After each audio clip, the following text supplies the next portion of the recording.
अस्सलाम वालेकुम नाजरीन, मैं आफ्ताब फामड़ा आपको फामड़ा टीवी में खुश आमदीद कहता हूँ।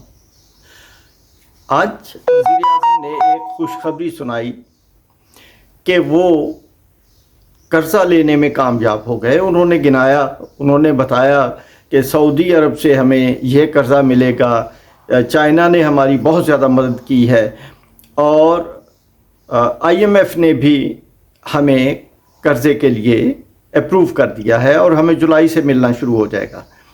तो ये तमाम कर्ज़े की जो सिफ़ात हैं वो उन्होंने गिनाई। इस वक्त पाकिस्तान शदीद मुआशी बहरान में है। अब इस बहरान का हल क्या कर्ज़े लेके हो सकेगा? सोचने वाली बात यह है एक। और दूसरे नंबर पे, क्या हम इस तमाम अमल से छुटकारा पाने के लिए जिन लोगों ने भी जायदादें, वो ब्यूरोक्रेट्स हों, वो कोई एस्टेब्लिशमेंट हो, वो कोई पॉलिटिशियंस हों, जजेस हों, कोई भी लोग हैं जिन्होंने पाकिस्तान से बाहर जायदादें बनाई हैं, क्या उनसे नहीं पूछना चाहिए कि उन्होंने ये जायदादें कैसे बनाई, कहाँ से बनाई और मुल्क से बाहर कैसे पैसा लेके चले गए?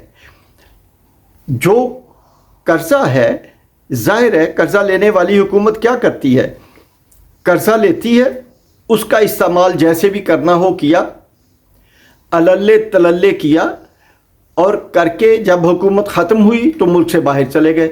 ये एक उनका एटीट्यूड है, एक रवैया है, क्योंकि वो ये समझते हैं कि वो जो अशराफिया है ऊपर, पाकिस्तान के वसाइल के ऊपर जो तबका चिमटा हुआ है, जो वसाइल के ऊपर जिसने कब्जा किया हुआ है, वो तबका अपने आप को और पाकिस्तान को दो अलहदा चीज़ें समझता है। वो समझते हैं कि हमने कर्ज़ा पाकिस्तान के ऊपर लिया जो अवाम ने पे करना है, उनकी मर्ज़ी से, उनकी बला से ये पाकिस्तान भाड़ में जाए और वो अवाम को अजीब व गरीब किस्म की खुशखबरियाँ सुनाने में मसरूफ़ होते हैं। ये उनका एटीट्यूड हरगिज़ पाकिस्तान के हक में नहीं है। अगर पाकिस्तान ने सरवाइव करना है तो सिर्फ़ और सिर्फ एक ही बात है कि जिन लोगों ने भी जायदादें मुल्क से बाहर बनाई, जो लोग मुल्क से पैसा लूट के बाहर लेके चले गए, वो पैसा मुल्क के अंदर आए।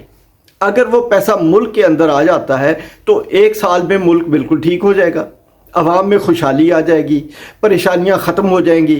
तो लेकिन वो एलीट क्लास जो है जिसने ये पैसा लूटा है और नाजायज़ तरीक़ों से मुल्क से बाहर लेके गए हैं, जब तक ये मुल्क के साथ सिंसियर नहीं होंगे, और मुल्क के साथ इनकी सिंसेरिटी कभी भी नहीं होगी, इसका एक ही तरीका है कि अवाम जो है वो इनका एहतसाब करे, और अवाम एहतसाब करे इलेक्शन के ज़रिए। जब इंतखाबात हों तो वो लोग जिनकी जायदादें मुल्क से बाहर हैं उन्हें वोट ना दिए जाएं, और फिर जो हुकूमत नहीं आए वो ज़बरदस्त किस्म की कानून साजी करे और इन्हें कानून की गिरफ्त में लेके आए कि इन्होंने पाकिस्तान को लूटा है, पाकिस्तान को कर्ज़ों में डुबोया है। जो कोई भी है, मैं किसी का नाम नहीं लेता, जो कोई भी है जिसने मुल्क से बाहर जायदादें बनाई हैं, जो फ्रांस में जायदादें बनाई हैं, जो किसी लंदन में बेशुमार जायदादें अमेरिका में है, स्विट्ज़रलैंड में है, स्वीडन में है, और मुख्तलिफ आइलैंड्स हैं जहाँ पे ये लोग छुपे बैठे हैं। हमें सिर्फ नारों के ऊपर रखा हुआ है कि हमने जिंदाबाद और मुर्दाबाद के नारे लगाने हैं। कभी हमें हमारा एहतसाल किया जाता है, हमें एक्सप्लॉइट किया जाता है, कभी इस्लाम के नाम पे, कभी किसी और नाम पे, कभी वोट को इज्जत दो के नाम पे, कभी तब्दीली के नाम पे, और ये कभी शहीदों के नाम पे। शहीद जो हैं, क्या हम सोचें कि हमारे मुल्क ने शहीदों के लिए क्या किया है? उनको कौन सी जायदादें दी हैं जिन्होंने मुल्क की खातिर, मुल्क में अमन के लिए जानें दी, जो 80,000 के करीब जो जानें दी गई, हुकूमतों ने उनको क्या दिया? हम उनके नारे लगाते हैं, शहीदों के पीछे छुपने की कोशिश करते हैं, لیکن ان شہیدوں کے لیے جو ان کے والدین یا ان کے بہن بھائی جو قسم پرسی میں جی رہے ہیں، ہم ان کا کچھ نہیں کرتے. ہم ان کو دینے کی بجائے مال و دولت خود لوٹتے ہیں. یہ ایک روش ہے، یہ ایک طریقہ کار ہے عوام کے جذبات سے کھیلنے کا.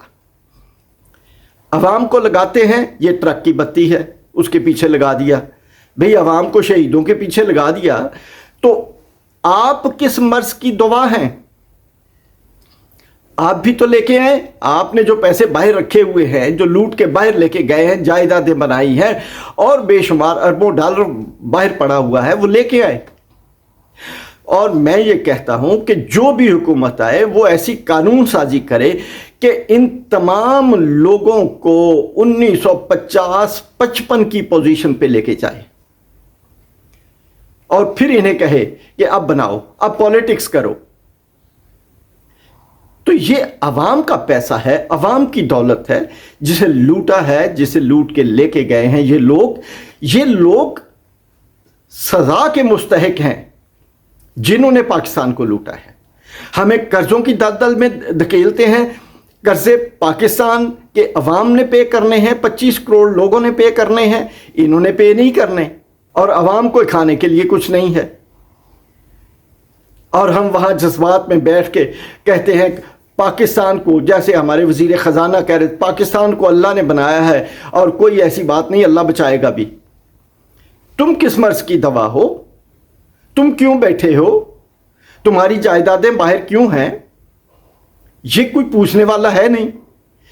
تو یہ ایک وہ چیز ہے جس کے اوپر ہمیں عمل کرنا ہوگا. عوام کو ان تمام سیاستدانوں کا اور تمام لوگوں کا احتساب کرنا ہوگا ووٹ کے ذریعے. ووٹ اسے دیں جو ایماندار ہو. اس کے ساتھ ہی اجازت چاہوں گا. اللہ حافظ. پاکستان، عوام کا پاکستان زندہ باد.